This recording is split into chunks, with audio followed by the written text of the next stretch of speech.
লিখিত সকল সনদের সত্যায়িত কপি এবং বয়সপত্রের ফটোকপি দাখিল করতে হবে। এছাড়া জেনারেল স্থায়ী বাসিন্দার প্রমাণপত্র হিসেবে ইউনিয়ন পরিষদ, পৌরসভা, সিটি কর্পোরেশন কর্তৃক প্রদত্ত সনদ দাখিল করতে হবে। প্রার্থীর জাতীয় পরিচয়পত্র, জন্ম নিবন্ধনের সত্যায়িত ফটোকপি দাখিল করতে হবে। আবেদনকারীর বীর মুক্তিযোদ্ধা, শহীদ বীর মুক্তিযোদ্ধা, বীরাঙ্গনার পুত্র সন্তান হলে উক্ত দাবির সাপেক্ষে আবেদনকারীকে সংশ্লিষ্ট মুক্তিযোদ্ধা গেজেট, ভারতীয় তালিকা, লাল মুক্তিবার্তা নম্বর, সাময়িক সনদের নম্বর ও তারিখ, বাংলাদেশ মুক্তিযোদ্ধা সনদ, বার্মুস সনদের নম্বর, তারিখ উল্লেখপূর্বক সংশ্লিষ্ট ইউনিয়ন পরিষদের চেয়ারম্যান, সিটি কর্পোরেশনের ওয়ার্ড কাউন্সিলর, পৌরসভার মেয়র কর্তৃক প্রদত্ত প্রমাণপত্র উপস্থাপন করতে হবে। কোনো বীর মুক্তিযোদ্ধার নাম, লাল মুক্তিবার্তা অথবা ভারতীয় তালিকা না থাকলে প্রার্থীকে বীর মুক্তিযোদ্ধার নাম, পিতার নাম, ঠিকানা সংবলিত গেজেট, সাময়িক সনদ অথবা গেজেট মনোনীত প্রধানমন্ত্রী স্বাক্ষরিত বাংলাদেশ মুক্তিযোদ্ধা সনদ, বার্মুস কর্তৃক প্রদত্ত সনদ অথবা গেজেট, সাময়িক সনদ, বার্মুস সনদ দাখিল করতে হবে।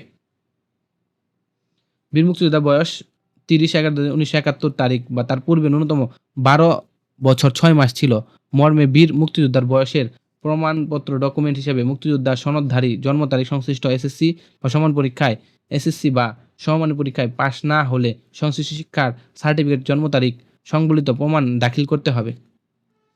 প্রার্থীর ক্ষুদ্র নিগোষ্ঠী সম্প্রদায়ভুক্ত হলে সংশ্লিষ্ট জেলা প্রশাসনের নিকট হতে প্রাপ্ত সনদ দাখিল করতে হবে।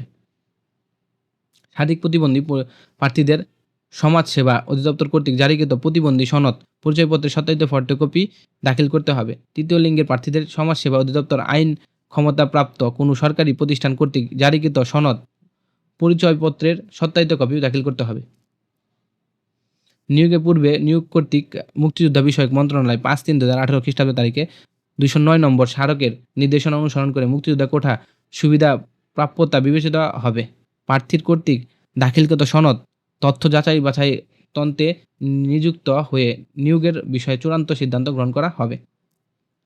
বিজ্ঞপ্তিতে ক্রমিক 1, 4, 5, 6, 10 বর্ণিত পদের প্রার্থীর বাংলা, ইংরেজি, গণিত এবং সাধারণ জ্ঞান বিষয়ে লিখিত পরীক্ষায় অংশগ্রহণ করতে হবে। শুধুমাত্র লিখিত পরীক্ষায় উত্তীর্ণ প্রার্থীগণ মৌখিক পরীক্ষায় অংশগ্রহণ করতে পারবেন।